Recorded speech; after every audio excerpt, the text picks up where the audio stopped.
Satu bangunan yang lucu sekali, bangunannya berbentuk bulat. Dan ternyata bangunan ini adalah masjid. Ternyata tempat ini tuh dulu bekas pabrik gula yang kadang gede banget, terus tutup. Jadi sekarang dijadikan resting area, jadi rest area.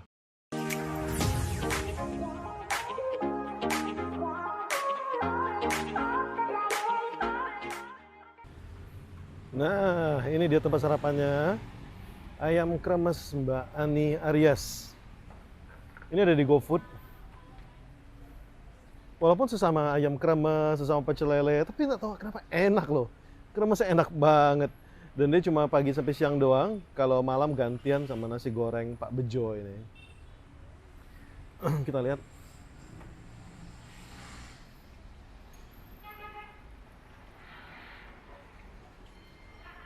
Nah, ini dia Kang Asari yang selalu setia menggoreng, menemani Mbak Ani.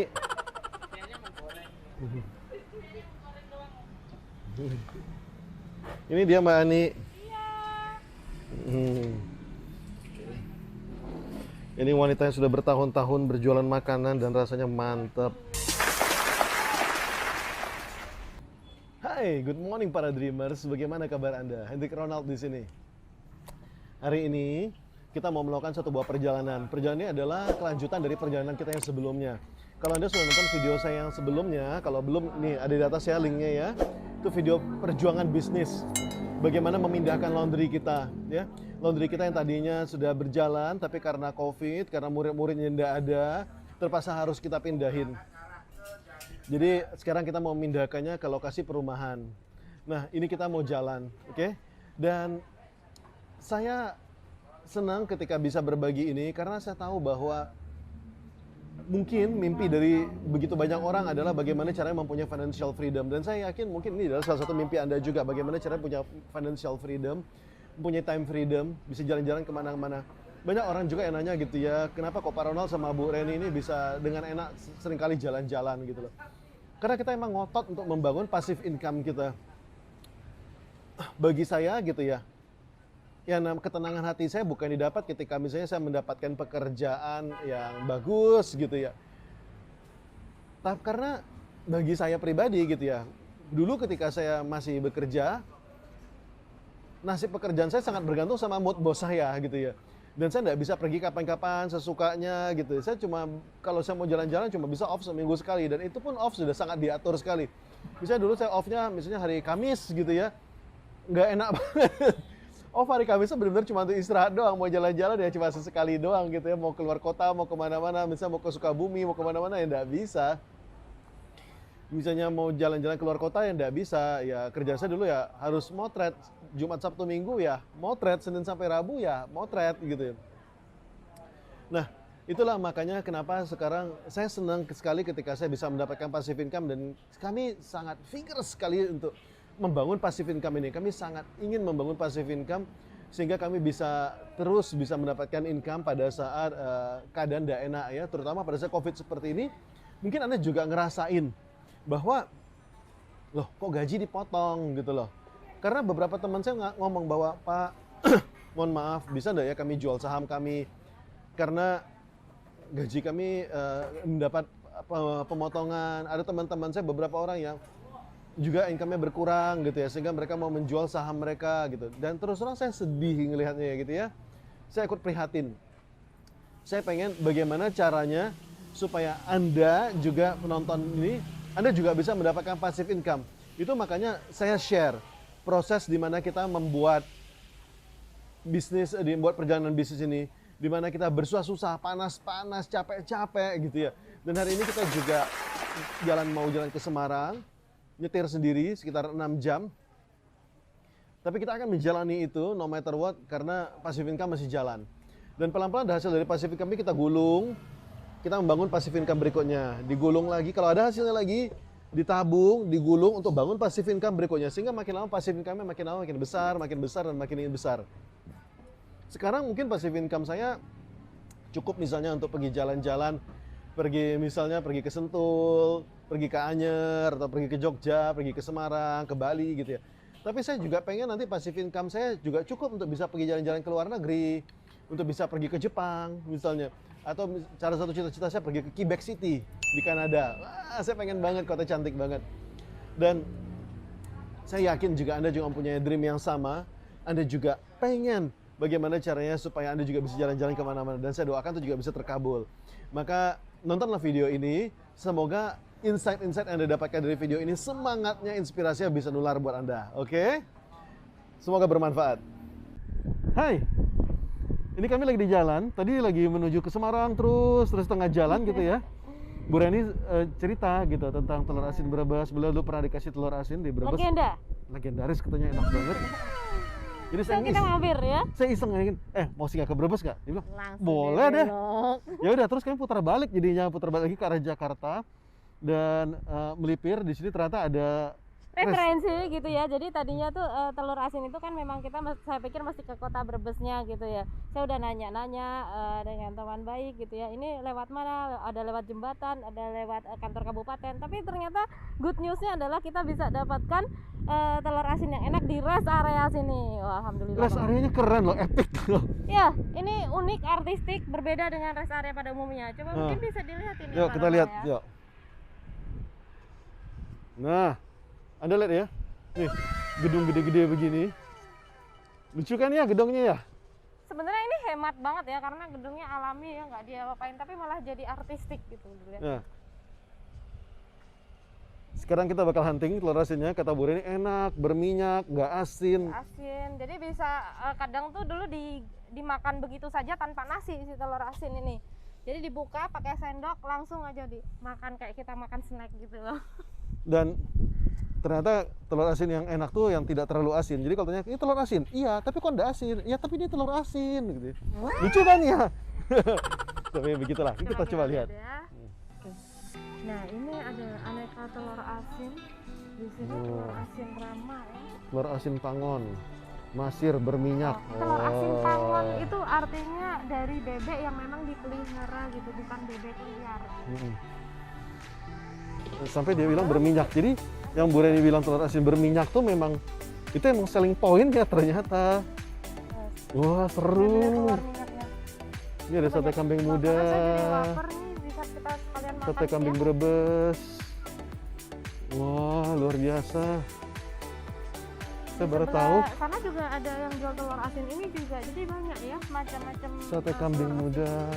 Satu lagi Pak Rana coba dilihatin deh ke sini. Ini selain telur. Sebentar. Mana? Ini nih, selain telur, ini ada di bawahnya tuh ada kayak gerabah, poci-pocangan. Ini juga kita bikin teh poci, ini enak banget nih. Jadi kita beli, kita bawa pulang, terus sore-sore kita bisa menikmati teh pakai poci, pakai gula batu. Nah, ini adalah cara menikmati teh yang menyenangkan dengan gula batu. Itu rasanya beda sekali dengan gula pasir, teman-teman. Anda lihat telur ini, lihat tuh, lucu ya. Telurnya macam-macam ya. Ada yang dibakar, ada yang original. Saya bahkan nggak tahu ini sih telur ya, Pak. Nih, Anda lihat ya. Lucu kan? Ini tengah-tengah gedungnya ada kayak ginian.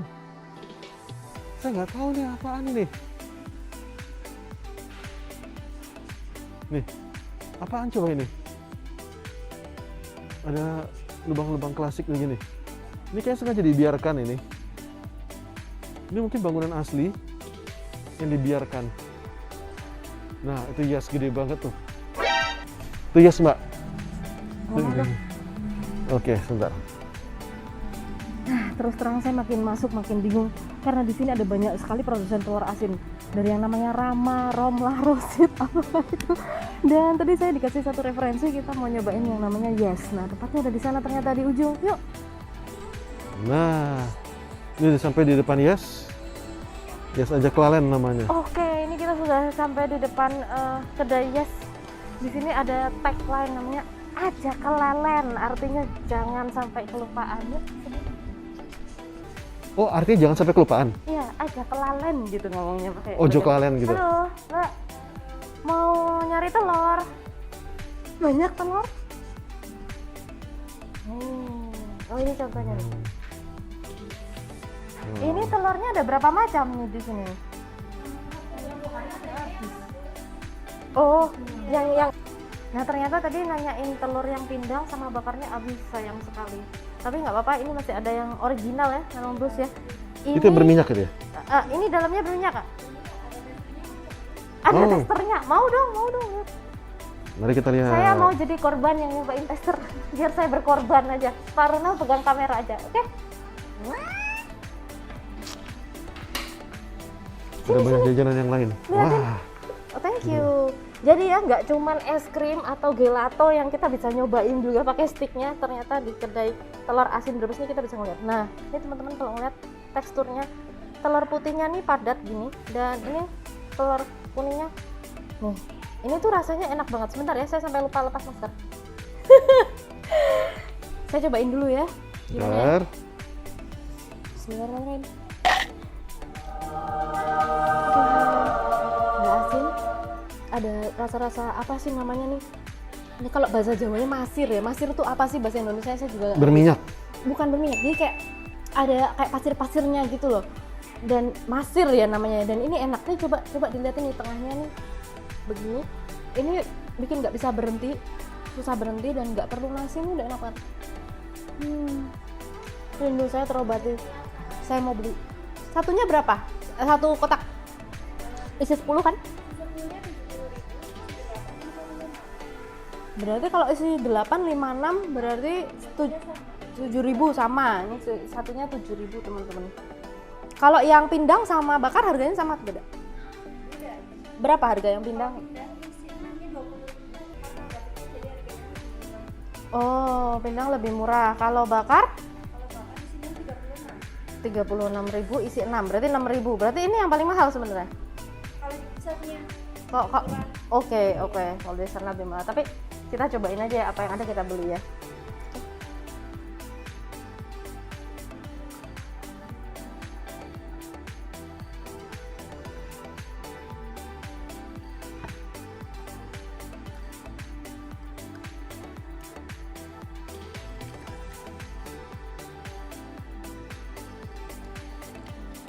Ya, bagian pengen diabetes, tambah terus gulanya.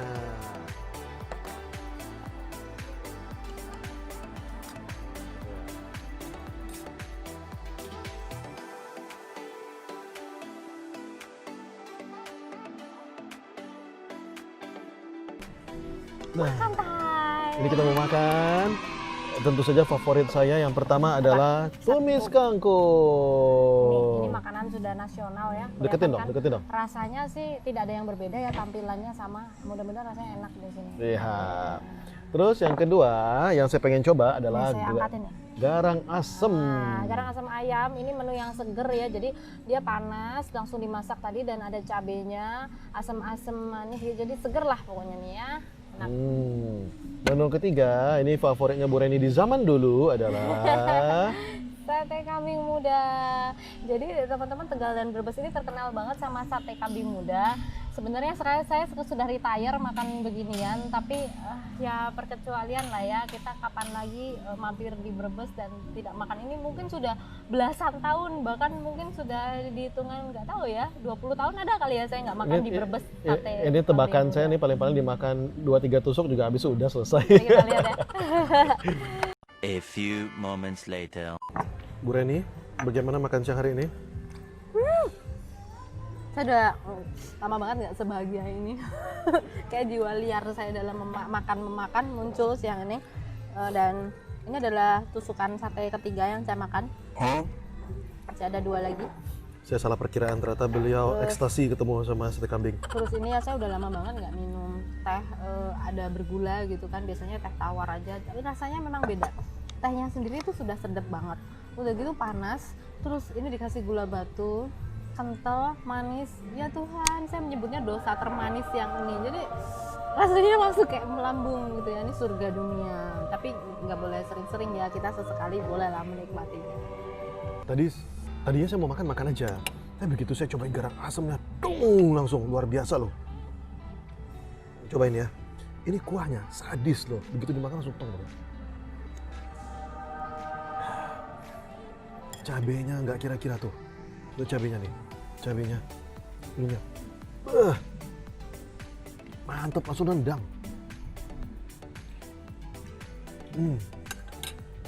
Oke banget. Rasa tomatnya berasa banget. Cabai berasa banget. Seru-seru. Coba kita cobain ayamnya. Saya jarang mau nyobain ya, tapi cobain nih. Cobain ayamnya sedikit ya.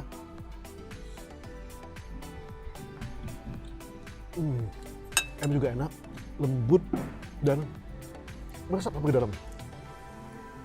Kita cobain cah kangkungnya. Ini kan menu standar banget ya, STD BGT ya, cobain.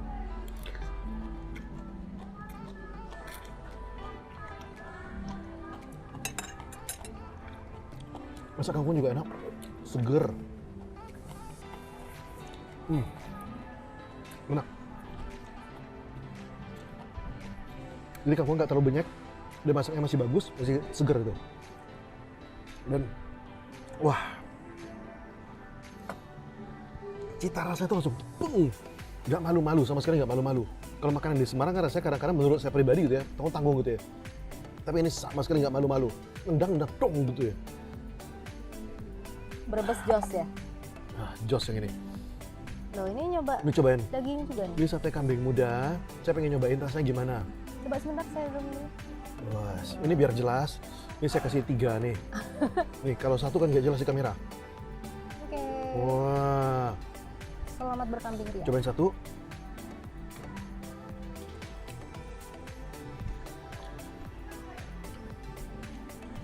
Jujur ada bau kambing. Saya mau gimana ya? Kalau Waduh, sate kambing. baunya bau ikan agak lucu. Iya. Ini menunjukkan ini adalah kambing asli, bukan kambing jadi-jadian. Saya juga pernah makan kambing langsung di Tegal gitu ya. Itu kambing yang dikasih air nenas kalau nggak salah saya supaya lebih lunak lagi. Tapi jujur menurut saya ada kambing lebih enak. Coba lagi. Empuk atau keras dagingnya? Agak keras. Agak keras ya. Di Pekanbaru malah ada yang bisa bikin sate kambing Sate Tegal. lebih enak menurut saya. Memang sate Tegal di Pekanbaru itu sudah lama, sudah sekitar 30 tahun lebih. Sejak saya kecil sudah ada dan menurut saya jauh lebih enak. Dan itu kalau Anda cobain gulainya di Pekanbaru sate Tegal, oh itu luar biasa. Itu gulainya saya kasih nilai 8,8. Tapi kalau hari ini gitu ya, untuk garang asemnya itu saya kasih nilai 9. Luar biasa, enak banget. Anda mesti cobain. Ini namanya sate kambing muda dan sop buntut buka sana. Bentar ya, saya tunjukin dulu. Oke, ini di rest area ya, dicari aja. Buka sana. Ini lokasinya ada di rest area dari Semarang menuju ke Jakarta. Rest area sekitar daerah Brebes itu Cari aja bekas pabrik gula. Nah itu terkenal banget. Jadi pabrik gula yang Brebes. di convert jadi ini, jadi rest area. Dan dapatnya banyak banget. Dan ini termasuk salah satu yang recommended menurut saya. Enak banget. Makan dulu ya. Nah tadi kita sudah nyicipin makanan-makanannya, sekarang kita tanya sama pemiliknya. Ini kita ketemu dengan Bu Kasana. Halo Bu. Halo, Ya Ibu ini asli dari Brebes atau pendatang Bu? asli Brebes, Asli Brebes ya? Iya. Udah berapa lama jualan di sini Bu? hampir 1 tahun Hampir 1 tahun. Nah sebelumnya jualan di mana Bu? di desa sendiri. Di desa ya, jadi terus pindah. Kenapa kok sekarang jadi pindah ke rest area nih Bu? Cari untung yang banyak, Mbak. Oh, Di jadi desa kalau kan keuntungannya kurang. di desa tuh jualnya nggak bisa mahal gitu ya, Iya. mesti murah. Nah, Iya. sekarang makanya mau pindah ke sini. Ini tuh ngomong-ngomong rest area ini kan saya baru pertama kali nih ke sini. Ini tuh umurnya udah berapa lama rest area nih? Ya, ini baru mau dibuka 2 tahun ini, Mbak. Oh, baru mau 2 tahun Iya. ini. Dengar-dengar ini dulunya adalah pabrik gula ya? Gula ya betul. Pabrik gula tuh dulu tutup terus langsung dijadiin rest area atau seperti apa, Bu? Ya, seperti inilah kosong, tadinya kosong dulu. Kosong, Iya, terus kosong. akhirnya Akhirnya dimanfaatkan. dimanfaatkan seperti ini. Oke. Ini tadi yang masak tuh siapa, Bu? Kok enak banget masakannya? Saya sendiri. Wah, saya sendiri. Resepnya dari mana, Bu? Resepnya ya rahasia. Resepnya rahasia turun-temurun ya? Rahasia. Nah, jadi sekarang selain jualan di sini ada lagi nggak kedai di tempat lain? Nggak ada, cuman ini. Nggak ada. Jadi kalau mau nyari buka sana, mau pengen tahu sate kambingnya, tumis kangkungnya yang crunchy, datangnya ke rest area ya Bu ya? Iya, iya. Bukanya sampai jam berapa? Jam 8 sampai 8 pagi lagi. Jam 24 jam. 8. Oh, 24 jam. 24 jam. Terus tidurnya kapan buka sana? Kan ada shift malamnya. Saya kirain nggak tidur, ternyata ada shift malam. Ada shift malamnya. Nah, ini saya mau nanya lagi nih. Ini menarik nih. Buka 24 jam. Nah, sekarang tuh kan lagi musim corona. Iya. Nah, gimana nih Bu? Sepi atau tetap biasa, ramai atau seperti apa nih kondisinya? Ya, kadang-kadang rame, kadang-kadang sepi. Kalau ada hari libur rame. Tapi hari-hari biasa ya kayak ginilah keadaannya. Kayak gini ya. Iya. Turun nggak Bu penghasilannya? Ya kalau lagi ada corona turun. Turunnya sampai berapa banyak? 2 kali setengahnya turun atau 30% atau sekitar berapa? Ya sekitar 30%. Turunnya sekitar 30% dari penghasilan sebelum corona. Jadi ikut mendoakan semoga corona cepat Amin, berlalu gitu ya Bu ya. amin. Nah, oke, gitu dulu sama buka sana. Semoga nanti teman-teman yang lewat ke sini juga ikut mampir nyicipin tempat buka sana. Pokoknya recommended ya. Oke. Nah, kalau Anda lihat di belakang kita, ada satu bangunan yang lucu sekali. Bangunannya berbentuk bulat. Dan ternyata bangunan ini adalah masjid. Masjid. Nah, unik kan? Ini saya kasih lihat ya. Tadinya saya nggak tahu kalau ini masjid karena tadi kita lewat di belakangnya nggak belum ketemu tulisan Masjid Sabilul Istiqomah nih. Cuman saya tahu dari ada tulisan Allah gitu ya di bangunannya, jadi oh ini sepertinya masjid. Cuman memang bentuknya tidak seperti masjid pada umumnya. Jadi unik banget dan kita memutuskan untuk kita lihat dulu. Coba yuk kita lihat ya. Ini menurut saya keren, sangat modern, cakep banget. Kita lihat ya dalamnya kayak apa ya. Nah, kita deketin ya. Masjidnya keren banget loh. Besar. Anda lihat ya. Tuh, Ini bahkan tempat tempat wudhunya, wudhunya aja sebelah kanan. keren. Bersih juga. Oh, sorry. Tuh, lihat. Nah, kita udah Tempat masuk. wudhunya aja Sekarang keren kita tuh ke kan? tempat wudhu ya. Cakep kan? Bersih juga dan Nah, ini dia masjidnya. itu masjid. Saya ngomong pelan-pelan ya. Soalnya orang-orang lagi pada sembahyang. Lagi pada sholat tuh. Saya buka sepatu dulu.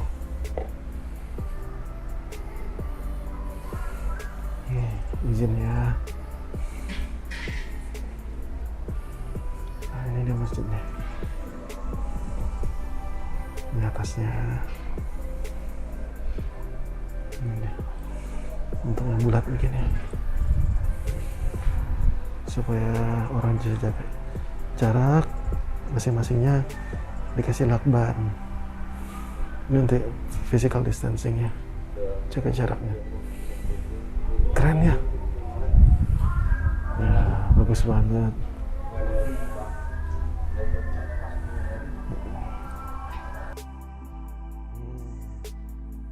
Ini barisan tempat wudhunya. Cakep ya, udah mirip sama gelanggang olahraga loh. Ini saya sengaja nyari tempat yang agak jauh dari orang lain, sangat jauh dari orang lain, supaya dan bisa juga udara bebas. udara bebas. Jadi supaya bisa buka masker, bisa ngobrol. Ya, sambil istirahat deh. Terakhir kali saya bawa mobil dari Jakarta ke Semarang, terus terang sangat melelahkan. Pengalamannya nggak Tidak menyenangkan. enak, tidak menyenangkan. Kenapa? Karena saya fokus bagaimana caranya sampai ke Jakarta secepat-cepatnya. Dan ketika terjadi macet, ketika terjadi matahari panas gitu ya, itu buat saya melelahkan sekali, apalagi kalau misalnya macet. Dan itu tuh bagaikan ada satu buah perumpamaan seperti ini. Satu buah kisah klasik ya. Satu orang murid diminta sama gurunya, dia belajar kebijaksanaan, diminta sama gurunya, kamu bawa deh. Air ini bawa ke puncak gunung, tapi jangan sampai tumpah. Di sepanjang perjalanan dia sangat hati-hati sekali bagaimana caranya supaya jangan sampai tumpah. Habis itu akhirnya setelah ngos-ngosan, setelah capek melakukan tugas yang begitu hampir impossible, akhirnya dia sampai juga ke puncak gunungnya. Dan ketika sampai di puncak gunung, ditanya sama gurunya, kamu belajar apa? Muridnya bilang, ya saya belajar harus hati-hati ketika di jalan seperti ini. Apalagi yang kamu lihat? Nggak ada lagi yang saya lihat, saya cuma fokus ngeliat airnya. Pada air. Terus gurunya nanya, kamu ngeliat nggak pemandangan yang indah? Ada pemandangan. Boro-boro ya. Kamu ngeliat nggak tuh banyak bunga-bunga di sekitar kamu? Ada bunga-bunga. Dia nggak tahu. Nah jadi ketika kita terlalu fokus sama tujuan kita dan kita tidak menikmati perjalanan kita bakal sengsara. Betul Bu Reni? Betul, setuju. Karena sebenarnya proses dan perjalanan itu adalah hal yang juga berisi pelajaran dan kenikmatan juga untuk kita bisa rasakan, kita bisa nikmati gitu loh. Nggak cuman tujuannya. Hari ini ketika saya lagi jalan ke Semarang, setiap sekitar sejam sekali saya berhenti sekitar untuk stretching, untuk ke kamar kecil, istirahat, beli air kelapa gitu ya. Dan di luar dugaan kita menemukan tempat-tempat yang menarik gitu ya, walaupun ini rest area ya, tapi jadi seolah-olah kayak wisata ya nggak sih? Dan kita tadi bahkan rela sedikit detour dari menuju ke Semarang, kita putar balik ke arah Jakarta ya, berhenti untuk berhenti tadi yang di pabrik gula tadi yang bagus tadi, yang itu tadi, yang dan epic tadi. ya, epic tadi itu. Rest area paling epic. Lalu yang balik pernah lagi saya ke arah Semarang lagi. Dan kali ini kita juga menemukan rest area yang seru lagi. Saya senang karena sekarang perjalanan itu dipenuhi Jauh dengan lebih tempat-tempat istirahat yang menyenangkan, yang Betul seru. banget. Waktu itu bukan berarti ini nggak ada. Waktu itu sebenarnya sudah ada karena rest area itu bahkan sudah hampir 2 tahun. Tapi well kemana kita gitu loh. Fokus kita tidak di sini. Jadi perjalanan menuju kesuksesan memang butuh waktu. Dan boleh dibilang itu tuh adalah formula yang sama diulangin lagi gitu loh. Jadi formulanya kan simple ya kan. Jadi gimana caranya supaya ketika kita ada pemasukannya disisihkan untuk dijadikan passive income. Yes. Oke. Jadi ini mau enggak saya kasih formula misalnya modal 7 juta tapi bisa dapat 3 juta sebulan. Halal. Wow. Modal 7 juta dapat 3 juta sebulan. Mungkin bisa lebih. Jadi gini. Waktu itu saya kerja sama ini saya gitu ya, sama pembantu saya. Jadi mantan pembantu saya. Dia bilang ini ada suami dia mau kerja tapi bisa nggak Pak? Akhirnya saya bilang oke lah, saya bantu biayain. Jadi saya belikan 1 buah motor, tapi saya nggak belikan motor yang bagus. Saya belikan motor yang bagus tapi saya nggak belikan motor baru. Bukan tepatnya. motor baru ya. Saya beli di pelelangan. Dan waktu itu saya dapat Yamaha Mio, kilometernya belum sampai 10.000, paling baru sekitar 3 ribuan. Ya. Itu tuh Yamaha Mio M3 kalau nggak salah Belum saya. ada 1 tahun soalnya. Belum ada masih setahun. baru. Itu tuh kalau nggak salah cuma 7 jutaan. Betul. Oke. 7 juta. Dan saya bilang sama dia, Kang Ajo, ini motornya pakai, silakan dipakai untuk narik gitu ya. Ini tinggal bayar cicilan sama saya sebulan bayar gitu ya. Dia bayar sebulan tuh bisa 1,5 sampai 2 juta gitu ya. Dan dia dapat pasti lebih daripada itu gitu ya. Jadi itu makanya saya bilang gitu ya, bahwa ternyata sesimpel itu. Dari motor second aja, motor hasil pelelangan, kita bisa menghasilkan cukup banyak gitu ya. Nah, tapi kalau misalnya Anda punya kerjaan, why not? Anda minta sama orang lain, Anda kerjasama sama orang lain. Bisa jadi tidak Anda ketipu. Pasti bisa gitu ya. Tapi jadikan itu pelajaran. Oke? Jadi seperti misalnya motor saya gitu ya. Terakhir kali pembantu saya ini pergi berhenti gitu ya. Dan akhirnya motor itu dibawa sama dia, walaupun BPKB sama saya gitu ya. Tapi dia bawa dan tidak membayar cicilan terakhir, tapi sudah saya anggap itu sumbangan gitu ya. Nah, di situ saya belajar, oh di sini saya harus memperbaiki gitu. Tapi kalau ditanya lagi, Pak Ronald mau nggak nyoba itu lagi? Mau, dengan senang hati. Tapi sistemnya saya perbaiki. Gimana caranya supaya saya bisa lebih aman lagi? Gimana caranya supaya saya nggak kehilangan motor lagi gitu ya? Karena waktu itu paling sekitar 2 bulan pembayaran terakhir, akhirnya dia kabur, ya sudahlah gitu ya. Itu jadi pelajaran. Masih ada sekitar 4 juta gitu. Dan waktu itu saya sebenarnya entah ya, saya ada firasat gitu, makanya sebenarnya saya pengen cut, tapi Pak Ronald ini baik banget gitu ya. Jadi atas dasar kepercayaan, ya sudah kalau memang sudah seperti itu kita juga siap dengan konsekuensinya. Kalau memang hilang ya mesti ikhlas gitu. Jadi memang di dalam praktek itu ketika bisnis pun sama, kita akan ada keputusan-keputusan kita yang kemungkinan berakibat kerugian, tapi ya semuanya adalah pelajaran gitu ya. Kalau nggak ada kejadian seperti itu, pastinya saat ini nggak bisa mempelajari sistem untuk bikin lebih bagus lagi. Yes. Dan ketika saya ngasih itu ya, saya tahu bahwa ini besar kemungkinan bahwa motornya nggak bakal balik lagi gitu ya. Tapi saya ngeliat ngototnya dia. Dia benar-benar ngotot untuk mempertahankan motor itu gitu loh. Dan saya mikir gitu loh. Siapa yang lebih motor ini? Siapa yang lebih butuh motor ini? Saya atau dia? Kalau memang dia lebih butuh motor ini pada saat itu gitu ya. Ya sudah. Sudahlah. Kalau dia bayar, syukur saya akan dapat partner yang bagus, saya akan bisa dapat orang yang dipercaya. Kalau tidak bisa, maka itu akan menjadi satu buah bentuk hibah, ya bentuk sumbangan saya. Yang penting kita ikhlas gitu. Yang penting kita ikhlas. Dan tanya, apakah saya ikhlas? Saya ikhlas. Oke. Nah, sekali lagi ambil pelajarannya gitu ya. Tapi cara ini bisa gitu loh. Nah, nanti kalau misalnya tanya lagi, Pak Ronald mau lagi enggak? Dengan senang hati saya akan lakukan lagi, tapi tentu dengan cara lebih pintar gitu ya. Saya mau lagi itu ngambil motor yang murah-murah aja, lalu kerjasama gitu ya. Nanti ketika sudah dapat uang, pastikan uang tuh jangan dipakai semuanya. Bahkan kalau bisa nggak usah dipakai dulu uangnya gitu ya. Tapi pasti hasil harus bisa untuk menunda keinginan-keinginan dan nafsu, karena yang paling banyak biasanya itu gitu ya. Betul. Ingat bahasanya Bu Reni spesifik loh, bukan menunda kebutuhan, tapi menunda keinginan. Dan nafsu. Oke? Karena kalau dibilang yang namanya kebutuhan tuh basic banget, tapi keinginan banyak Karena banget. kebutuhan tuh murah, biasanya keinginan yang mahal gitu. Oke, balik ke topik ya. Jadi kalau misalnya sudah dapat uang dari sana, nanti uangnya dipakai untuk apa? Uang itu nanti dipakai untuk beli motor lagi, oke? Beli motor kedua. Jadi motor pertama harus bisa memberanakkan motor Beranak. kedua, oke? Nanti dari motor kedua memberanakkan motor ketiga. Dari motor pertama kedua memberanakkan motor ketiga. Dari motor 1, 2, 3 memberanakkan motor keempat dan seterusnya gitu loh. Dan tanpa sadar sudah jadi juragan motor. Yes, polanya sama gitu ya. Butuh waktu, butuh kesabaran, Iya. bosen gitu ya. Betul. Tapi enjoy saja gitu ya. Jangan yang dikejar cuma hanya uangnya, just enjoy it gitu ya. Dan seperti sekarang ketika saya memutuskan untuk fokus ke YouTube, membangun ini di YouTube gitu ya, membangun karir di YouTube gitu ya, saya harus menikmati prosesnya. Karena kalau enggak, saya nggak akan bisa tahan lama. Saya nggak bisa saya cuma pengen dapat duit aja dari YouTube gitu. Sudah pasti lah saya pengen gitu ya. Tapi lebih dari itu, saya harus menikmati sharing sama Anda gitu ya. Ketika saya lagi jalan-jalan seperti ini, cerita sama Anda, apakah saya menikmati? Sangat menikmati. Kalau ditanya gitu ya, dulu saya ngajar di kelas gitu ya, dibayar banyak gitu ya, lumayan banyak gitu. Misalnya saya pergi ke Manado, atau misalnya saya pergi ke Makassar Satu gitu ya. hari mengajar gitu. Mengajar, saya ngajar dari jam 9 pagi sampai misalnya jam 11 malam, jam 12 malam. Saya menikmati sunset ya dari jendela kelas saja. Kadang-kadang ya ajak, yuk kelas di luar yuk, biar sunsetnya kelihatan cantik ya. Tapi nggak bisa terlalu menikmati. Kali ini ketika saya bisa jalan-jalan, saya bisa sharing sama Anda sesuai dengan pace saya gitu ya. I enjoy. Anda tahu nggak, kita tuh kan gila sama pengalaman baru. Kita tuh pengen nyobain sesuatu yang baru, cari ide, dapat pengalaman baru. Jadi belanja di Indomaret biasa, tapi kita sengaja nyobain Indomaret drive-thru just for the sake of trying. Ternyata cukup enak juga, seru.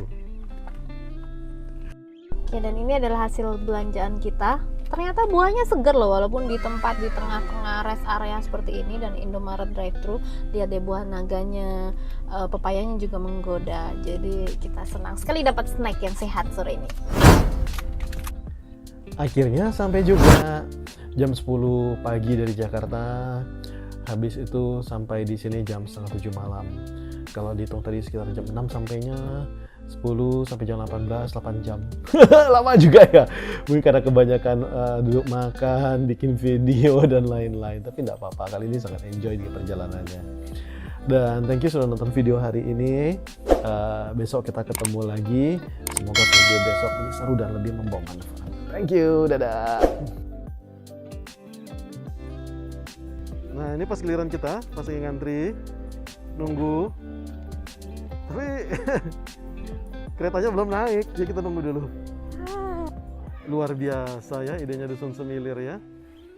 Jadi jalanan supaya nggak panas, dikasih kertas-kertas warna-warni.